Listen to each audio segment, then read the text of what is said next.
Welcome to my channel Guru Newton. आज का ये video basically Newton's laws of motion से कनेक्टेड है। कहीं ना कहीं हम ये कह सकते हैं कि ये टॉपिक कनेक्टेड मोशन से रिलेटेड है, कि कनेक्टेड मोशन मैं आप लोगों को पहले भी बता चुका हूं, लेकिन वो हॉरिजॉन्टल सरफेस पे था। अब हम वर्टिकल में डायरेक्शन में अगर कनेक्टेड मोशन को लें तो वहां पर दो नई चीजों का इंट्रोडक्शन और हो जाता है, दैट इज योर पुली।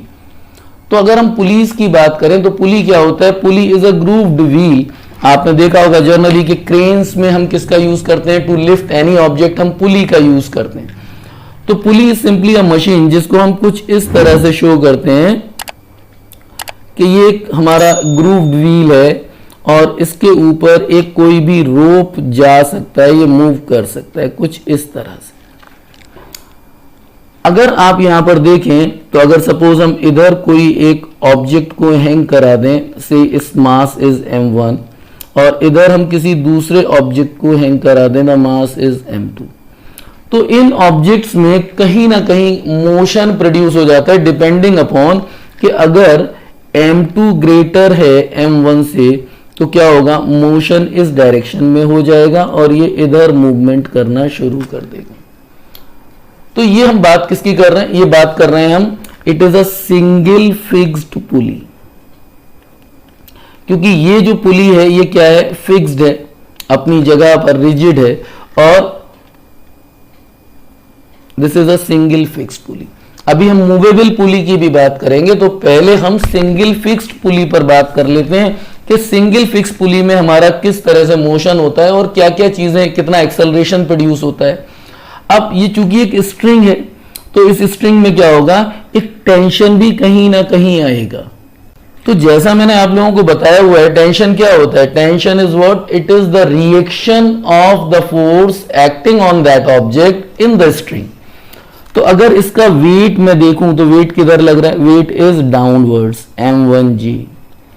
तो इसमें टेंशन किधर चला जाएगा? टेंशन की डायरेक्शन ये हो जाएगा।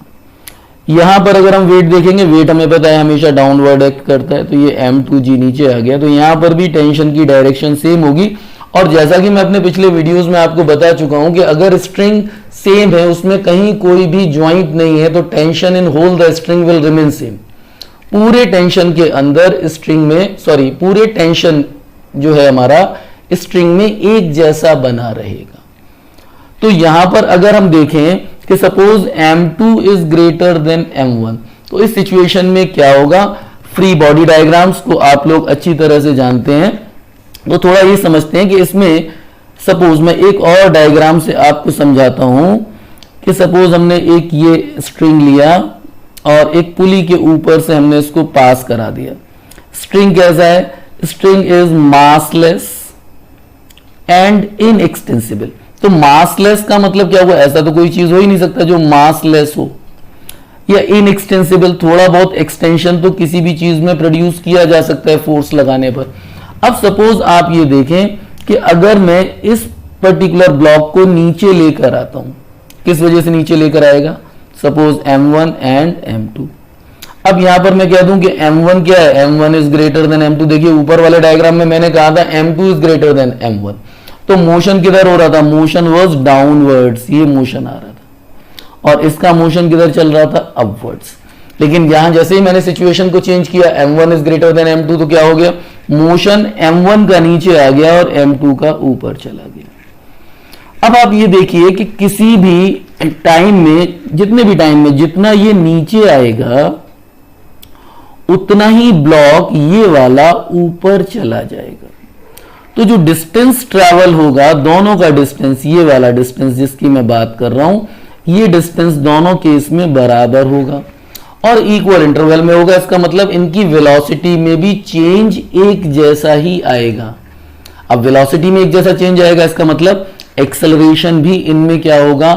सेम होगा। तो अब ऊपर वाले डायग्राम पर फिर से बात करते हैं कि अगर मोशन इधर है और इसमें एक्सेलरेशन कितना आ गया? a,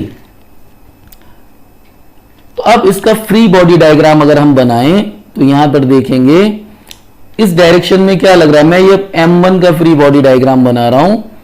फ्री बॉडी डायग्राम का कॉन्सेप्ट आपको जहां तक है मैं समझता हूं क्लियर होगा। अगर नहीं है कोई आपको डाउट्स है या टेंशन को लेकर कोई डाउट है कि टेंशन किस तरह से आता है, कितना टेंशन आता है, क्या टेंशन में कुछ वेरिएशंस होते हैं, तो इसको जाकर आप मेरे चैनल पर देख सकते हैं। मैंने इस पर वीडियोस डाले हुए हैं। अगर मेरे चैनल पर आप नए हैं तो प्लीज जरा उसको जाकर जरूर देखिए, आपको सारे कॉन्सेप्ट बिल्कुल क्रिस्टल क्लियर हो जाएंगे, मतलब आपको कहीं कोई परेशानी नहीं होगी कॉन्सेप्ट्स को समझने में। एनीवे, मैं थोड़ा सा आगे चलता हूं इसी टॉपिक को बढ़ाते हुए। इसमें हमने माना ये M1G था और टेंशन किधर है, टेंशन इज अपवर्ड, और इसका मोशन किधर है, मोशन हो रहा है इसका अपवर्ड। तो अगर मैं यहां पर कहूं कि इसमें जो भी मोशन है उसकी वजह से जो भी नेट फोर्स आएगा, तो दिस नेट फोर्स M1A किसके इक्वल होगा। अब ये ऊपर जा रहा है, इसका मतलब क्या हुआ, tension is more than weight of the object. ये पहला रिलेशन आपको आ जाता है। इसी तरह से अगर हम दूसरी बॉडी को ले लें, दैट इज योर M2, तो M2 का मोशन किधर हो रहा था, देखिए मैंने आपको शो किया हुआ है डायग्राम 1 में, आप देख रहे हैं इन चीजों को। तो अब यहां पर M2 का मोशन किधर था, डाउनवर्ड्स था। तो अगर हम इसको दिखाएं कि वेट तो हमेशा ही डाउनवर्ड एक्ट करेगा, टेंशन हमेशा रिजिड सपोर्ट की तरफ होगा, और ये आ गया इसके ऊपर नेट फोर्स।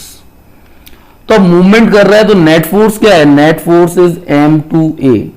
तो यहां क्या हो गया आपका, this M2 is greater than M2G and T is smaller, that's why it is moving downwards।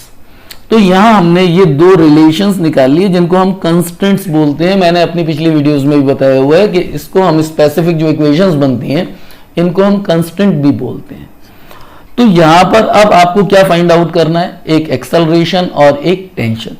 अब आप देखते हैं आपके पास दो इक्वेशंस हैं, दो वेरिएबल्स हैं, तो आप क्या कर सकते हैं, रिलेशंस को फाइंड आउट कर सकते हैं। तो अब रिलेशंस कैसे फाइंड आउट होगा कि सपोज हम यहां से कहें इक्वेशन 1 से आप लें, T की वैल्यू क्या हो जाएगा, it is M1A plus M1G।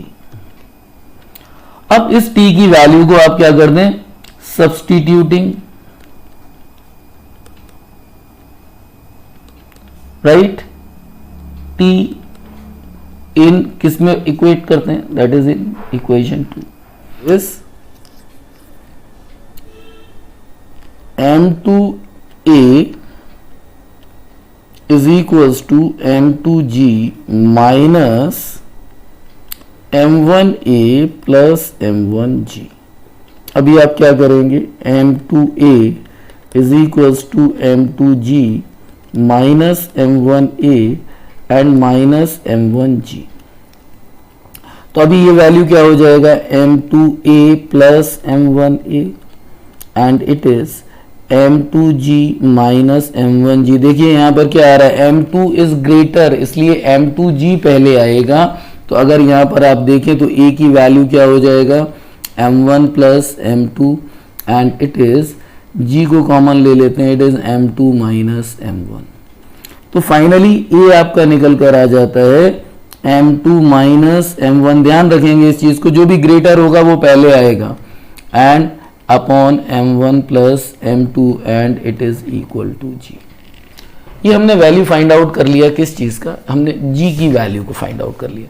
अब अगर हम टेंशन को निकालना चाहें तो इसी को भी हम क्या करें, इस एक्सेलरेशन को, ये हमने फाइंड आउट कर लिया एक रिलेशन, किस चीज के लिए, एक्सेलरेशन के लिए। अब अगर हम इसी एक्सेलरेशन को क्या करें, सब्स्टिट्यूट कर दें। कहां सब्स्टिट्यूट करते हैं, किसी भी इक्वेशन को ले लेते हैं, सपोज फर्स्ट इक्वेशन ले लेते हैं, इक्वेशन 1। तो ये हो गया M1A is equals to T minus M1G।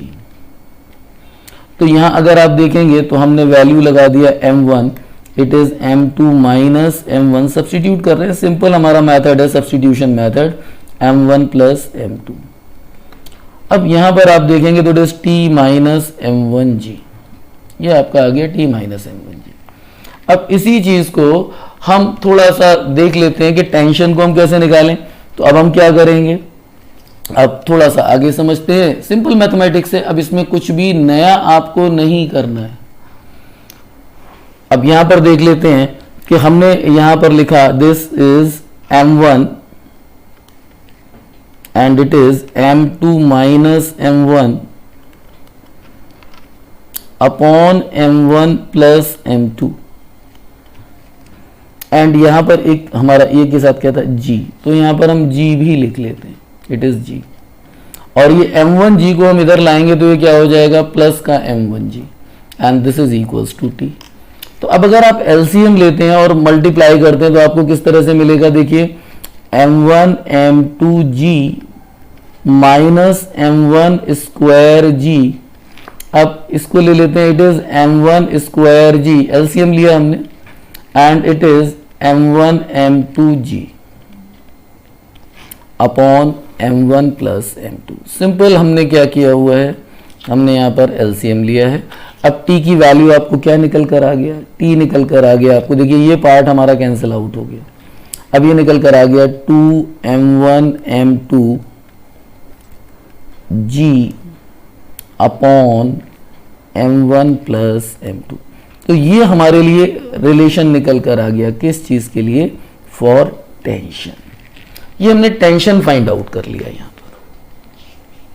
तो मैं समझता हूं, देखिए टेंशन इतना आ गया और एक्सेलरेशन अभी आपने फाइंड आउट किया था, एक्सेलरेशन है हमारा a इक्वल्स टू, तो अब हमने दोनों चीजों को फाइंड आउट कर लिया। ये किस केस में है, it is for single fixed pulley, it is single fixed pulley. अब देखिए अगर मैं मूवेबल पुली को भी डिस्कस करूंगा तो टॉपिक बहुत लंबा हो सकता है, तो उसके लिए एक अलग वीडियो है।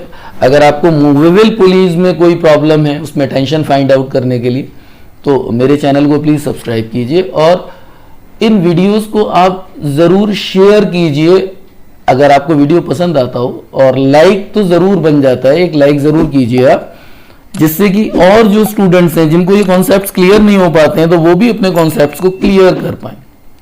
Thank you for watching my video.